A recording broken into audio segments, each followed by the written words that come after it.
was always fucking dope. Always something different. My pain. Some flame. Welcome back to the playthrough. I hope I disturbed you just enough to want more. That's what we're here for. Good old development of the self.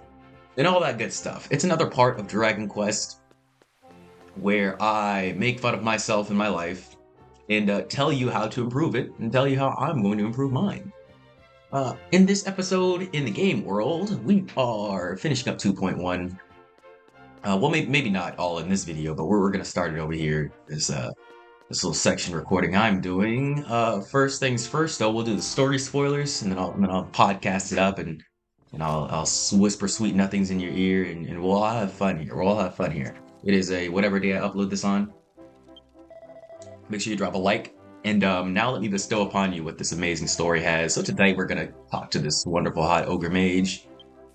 And she needs us to go talk to good old Hollow. You guys remember him from version 1. We talked to him a lot.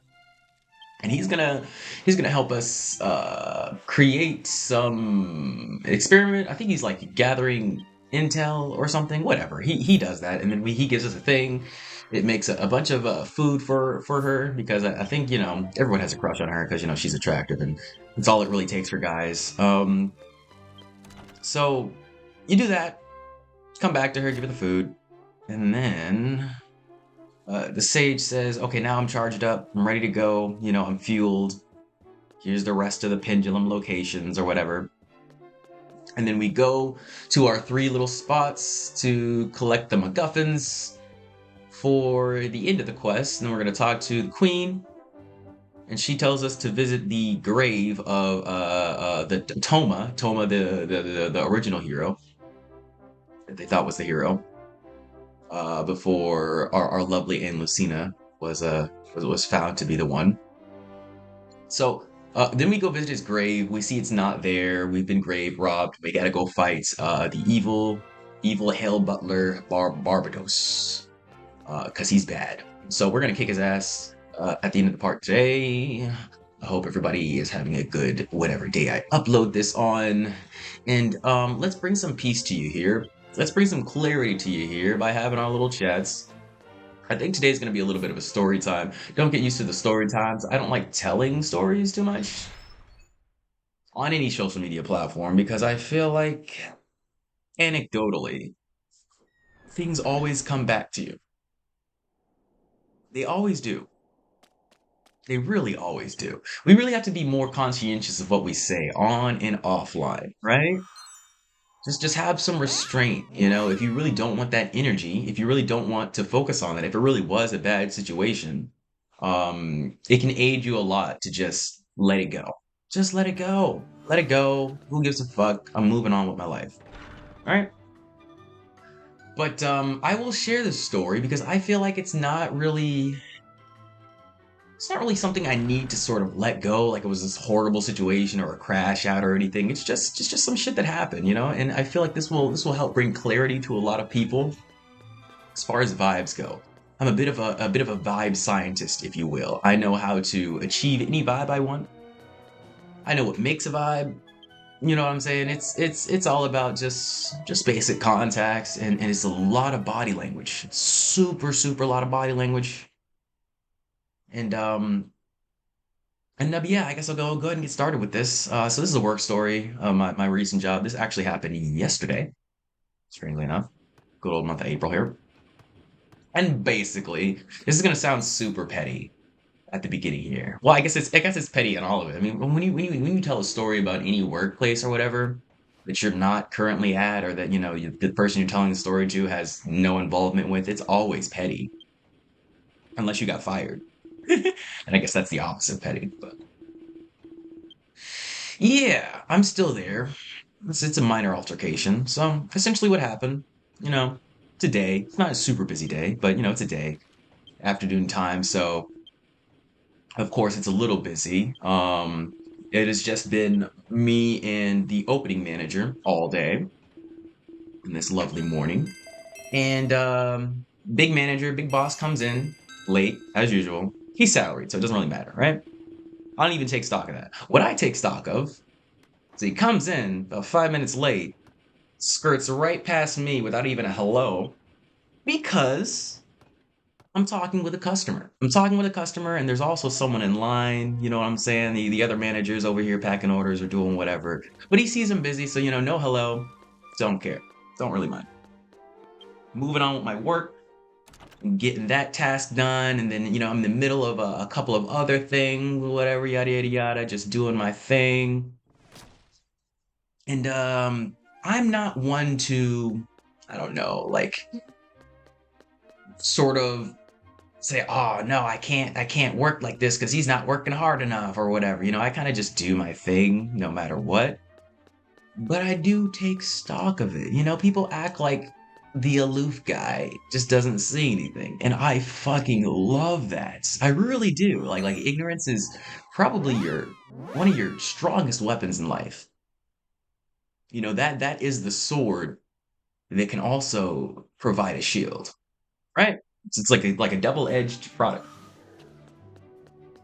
But I did notice, and I do happen to notice, that most of the focus for, big guy up there is personal relations, which is good because he's good at it. So he gets in, he's just kind of chatting around to the other boss, you know what I'm saying, providing the vibe and yada, yada, yada. And I'm over here working and doing stuff. And other guy was working on our phone calls because we have to do phone calls. It is a thing. It is a thing. A lot of retail jobs have to do it. And couple, maybe like an hour, 30 minutes or so ago, I was like, hey, if you ever want to switch out, I could definitely take over for you. This is to my other boss here that was already there, opening manager. I could totally take over for you.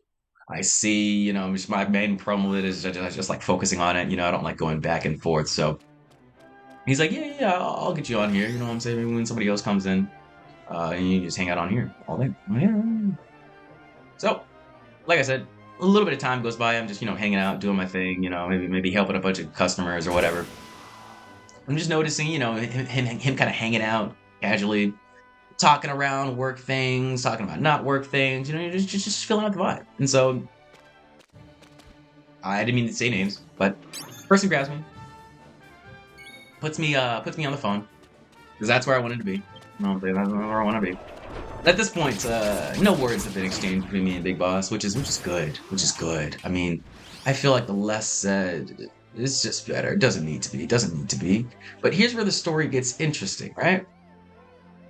And this is where I'll come in with this clarity and this lesson here. So, I'm over here on the phone. I'm grinding through. I'm getting a couple people in. I'm having good conversations with people. Yada yada yada. I'm just vibing through on my phone calls or whatever. And there's people coming in. There's some people not coming in. There's some lull times. There's some busy times. Whatever. I'm just observing the store from the back of it. And over a little low point, when no one's coming in, the boss comes over to me. This is the first thing he says to me today. First thing he says to me today, which I really take note of. If you ever really want to know how people feel about you, take note of the first words they say to you, because first impressions are always the most vital. So the first thing he said to me was, "Did you find anything, or no? Wait, no, did you chat up with any interesting characters on the phone, or any weird characters on the phone?" I think his specific words were interesting characters. And I just took that, I probably should have taken a longer pause than I did. But I just took that in obviously a nice way. I always take things in a nice way. A lot of times people can even insult me, and I will thank them because I didn't take it in a bad way. But I took it in a nice way, and I said, anyone's interesting if you put them under the right light. It's just like my natural philosophy that no one is inherently interesting. It's just our thoughts about them. So reframe that in a different way, just said that, yada yada. We talked for like maybe a little bit because he loves talking, so I slipped out of the conversation being like, yeah, I just want to do this the rest of the day, and got back on the phone. But here's where my high neuroticism comes in, because a statement like that being the first thing you say to someone when they're in a work environment when it's completely unnecessary, you know what I'm saying? That to me says that you see something interesting or weird or different in your current environment.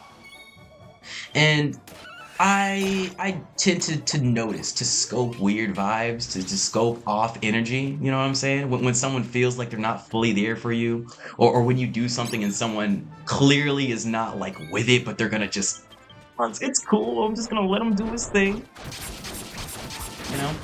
They don't fully tell you the entire context of how you're acting in comparison to others acting in that same area. Because it is all a stage. And when you want to be above a player, the best way is just to omit information. You know, you're not lying to them, but you want to be better than them. So you don't want to tell them something that's going to give them an advantage over you. General game theory, right? But a statement like this, especially coming out of the blue for the first thing you say to someone, and this is not like right when he came in, I'm saying like multiple people get this maybe like 30 minutes to an hour into a shift, you know? And I'm venting about this because I get these weird and strange vibes. More and more, the more I decide to do what I want, you know, work on myself, you know, to do what's best for my mental health, my spiritual health, the more I do that, the more I notice these not vehemently negative, but just weird vibes. Like people who won't fully tell you what they're thinking or what they're feeling about you, you know, and they'll put a blanket over it, and I can clearly see the hump. Like I can clearly see the fucking hump over this blanket that you're putting over it. And it's just awkward to me. Like I'm not gonna crash out on you and be like, what are you thinking? But like I'm just so neurotic and observant and aware that I clearly see it.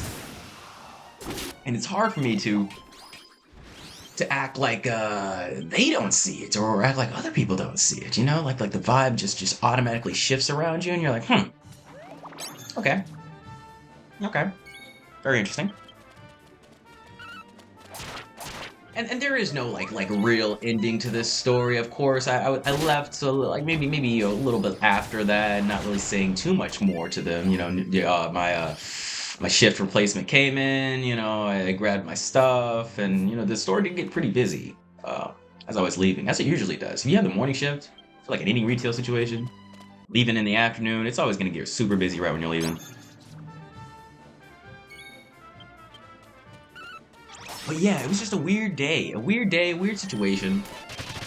And I've been scoping a lot of these like micro weird aggressions where people just say awkward things to me because I don't talk about normal things and I don't spark conversations about you know the bullshit like the weather unless you're an actual customer and you know I have to talk to you while I'm putting stickers on your bag or something like that.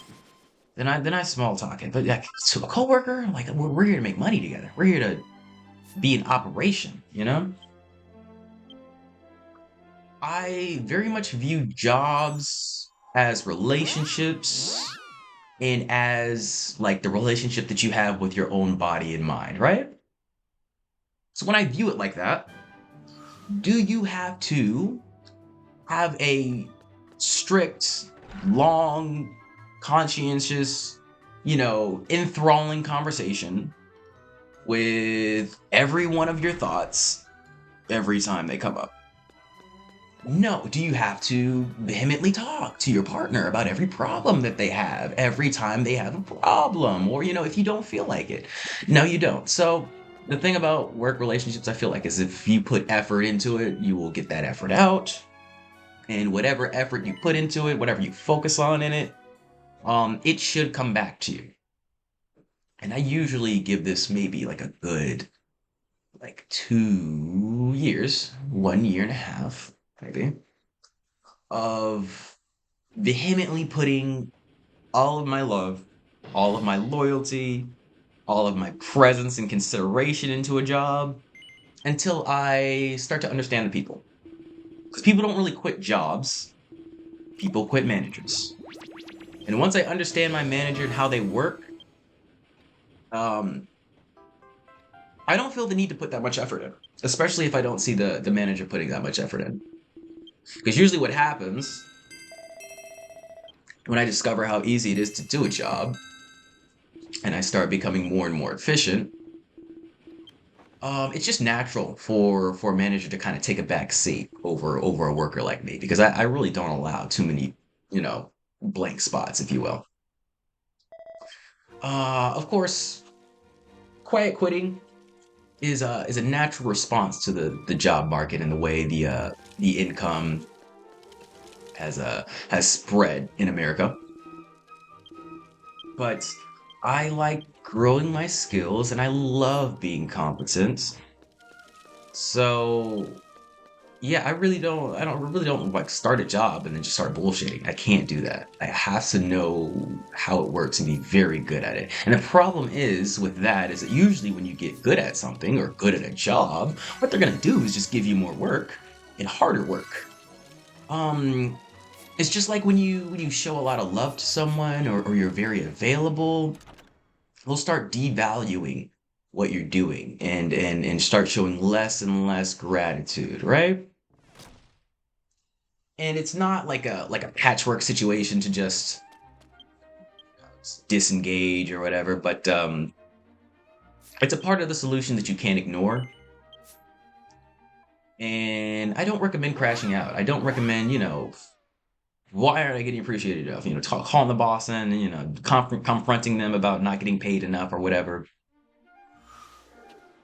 That is the masculine side of me that I just can't engage with at this moment in life. It's just not me. And maybe it will be me at one point, but I'm so vehemently against that method of getting what I want. And I have this crazy individuation process that I'm going through. And I've always felt very individualistic. But this process that I'm going to um, is just psychologically training me to want to do everything by myself. And I feel like that's a lot of America too. They are really driving us to be hyper independent nowadays with everything. I mean, like you can press a button on your phone and food can come to your house without you even getting out of bed. You wake up, work out, eat, go to sleep, not even do anything, not even use any gas unless you're going to work. Um, but the reality of the situation is we do need people, and I can't do this forever. I believe I've said this a lot of times here lately that I can't be by myself forever, and I know that, and I understand that. But right now, this confrontation bullshit, this relationship and compromise bullshit, it's not working the way that I thought it would, or the way that I was raised up to think that it would. And I feel like that's the huge disconnect with society. It just doesn't feel like a lot of people told us it would be. And that's okay because now we can create our own rules, our own way. I'm telling you guys, this is my way. I don't crash out. I don't talk shit. I don't gossip. Which makes it annoying for me when I hear these small phrases from people like, my boss or whatever that just says, "You see anyone interesting?" Because that to me also says that when you're on the phone, all you do is look for people interesting to talk shit about. Because that's what you just asked me about the gossip, about the talking shit, and I'm just not there for it. This stuff actually hurts people. It actually hurts people because our value in life, especially for a lot of women, but for most people, is our relationships. That's our value. And when you talk shit about people, when good or bad, that muddies the relationship between the person that you're talking shit about and the person in front of you. It muddies it. You're murkying the water. And I'm noticing, man, I don't think I'm the purest person ever. We'll have our problems, we'll have our flaws. But I'm just noticing some dirt in my waters that I did not put there. I didn't put that shit there. But you have conversations with people and you're like, I wonder where this preconceived notion about me came from. And that's how it gets back to me. I wonder why you're so nervous around me. Mm-hmm. Yeah, I wonder why you look so guilty all the time now. I just don't I don't respect it. It's very hard. Very hard for me to like just smile and laugh and have good, heartful conversations with people that I don't respect. It's very hard. It's very hard. But it's a good thing. I am a wonderful actor. That's how I get up on these and just, vibe with you guys. That's because I feel like this is where I can shed my acting skin. Life is a stage, and I really took that to the extreme. It's the point where I feel like most times in life, I'm just kind of like showing off for someone. But right here on this mic in front of this computer chair, I feel like I'm showing off for myself. For the first time, I feel like I'm just doing me. And that feels good. Feels good. Here it feels like my safe space where no one can really gossip. No one really knows. And that's just why I just don't like doing story times like this too much, because like I said, the whole gossip thing really, really kills me. It really does. I don't really like it. And I never really have. And that's made me led me to believe that maybe I am just meant to be like an introvert guy that's there forever. Because like, who doesn't like people talking good about them? Like I don't even like the good talks. Somebody's talking like, "God damn, DeMarcus is always on time. Oh, he makes such good music." I don't even like that. I don't like any comments. Just keep my name out of your mouth at all times. I wish no one knew I existed. For real though. And I realize these are not normal thoughts, so I feel like having a channel like this is a good place to get it out. There are other people that think like this. There are. There are, because I exist. I am human. And there are other humans. What you need to remember about people who give you weird vibes is that you don't need, not required, to gain their acceptance or their energy. You don't need to compete with them. You don't need to appease them. You just need to be more of your authentic self. And yes, that will naturally hurt them, because the reason they're giving you weird vibes is because they're envious. They're viewing life as a competition, and no matter if they're actually winning, like I get weird vibes from people who have girlfriends. Get weird vibes from people who make more than me. Of course, the weird vibes I got today was from managers who are over me. And it is envy, and you're gonna deny that a lot in your head at first. You're gonna be like, nah, there's no way they're envious of me. But the thing is, they're not really envious of what you have. They're envious of what you embody, like the fact that you are so comfortable being yourself, the fact that you are so authentic in your actions, in your body. It's not just how beautiful you are; it's how internally you've done the work. A lot of people don't want to do that work inside. They just want it to happen. They just want to be individualized. They don't want to take time by themselves to discover what really makes them whole, embody that, create love within themselves, and become love. Nobody wants to go through that entire process because it's a lot of pain, it's a lot of time, and it's very scary because you have to deconstruct yourself and all the bullshit that everyone's told you about yourself. Because it's not you. You have to remember all these thoughts, all these opinions, all these constant streams of emotions that we get. They're not coming from you. They're not coming from you, which doesn't mean we don't have to identify with them and just be a stoic, loser for the rest of our life. But you just have to realize, I have a choice. Not how to feel, but how to react.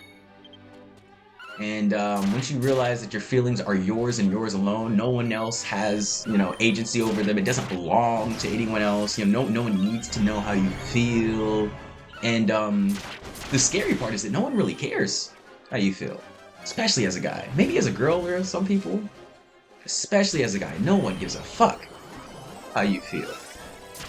This is a value and results-oriented world. No one's gonna care about me until I beat version 7 of this by myself, essentially, is what I'm saying.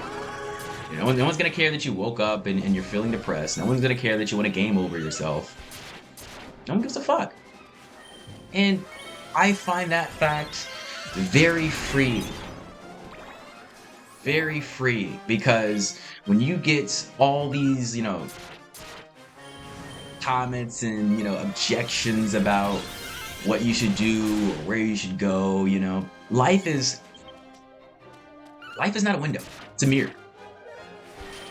So when people are saying these things, they really, really want it for themselves, or they want you to do it for some benefit of them. And it's really cool to just observe and discover what the world is trying to teach us is most things in life, you know what I'm saying, they have a price. They have a limit. They have an HP bar. You know what I'm saying? So the world can be yours if you just chip away at that bar, but nobody wants to chip away at that bar. When people are telling us, do this, be this, become this, that's like finding the quest line for them. That's like unlocking their quest line. You're like, okay, so to make you happy, I just have to do this. So to make you happy, I just have to do this. And then you just, store all your quest lines. You don't have to do any of them. Crazy thing about life is we have unlimited quest lines we can store. And the thing is, if you don't like someone's quest line, go find someone else. People don't realize how replaceable friends are. They are extremely replaceable, same as girlfriends and partners. And the reason why they're replaceable is because they're not you. Don't eat, stupid. You know what I'm saying? Because you are the true catalyst, because you are the true king, the true hero, the true anything. All these other people are doing for you is distracting you from your purpose of doing the work. And the work is understanding yourself. And of course you can understand yourself through the lens of another, but it is not required for the process. And it's gonna hurt, guys, but you have to realize that every single friend you have is replaceable. Don't believe me? Stop texting them. Every single one of them. See who hit you back and is like, hey man, I haven't seen you in a while. I wonder what's going on. Guarantee you'll probably have like 3 people of the 80 that you were texting constantly that actually reached out to you. And this doesn't mean that they don't care about you, like of course people care. They're doing what you should be doing. Focusing on the number one. They know they're the main character. Why don't you? So remember, people, when things are weird around people, when they have weird vibes, it's probably the jealousy and they're probably talking shit. But it's okay. Don't crash out. Who cares? Who gives a fuck? Whatever interesting people are on the phone. I do not care. They're just people. I'm just a people. You're just people. We're just people. And no worries about any job situations, guys. The thing about me is that I usually switch jobs every 1 or 2 years, so this is kind of like my expiration time. I always have things lined up. I know I talked about this a while ago, but I am trying to do the work at home thing, and it's still, there's a long, hazy process. You haven't realized yet. But things will get better. Remember, if something doesn't work out, abundance principle says that it's either going to be this or better. You have to kind of delude yourself, especially when you're at the bottom. Working your way up, you're not going to get anywhere unless you're obsessed and deluded a little bit. I mean, that's how I got here. You think I got to 2.1, almost done with 2.1 without a little bit of obsession with this game? Like, half my characters are almost level 100. More than half, actually. And I think my slime is it's almost reincarnating to the max. We'll check that in a future episode. But you see what I mean? Like the grind, the obsession, the passion, the love, the dedication will get you places. I'm not saying I'm nowhere now, but we do have like 3 times the subscribers I started with 6 months ago.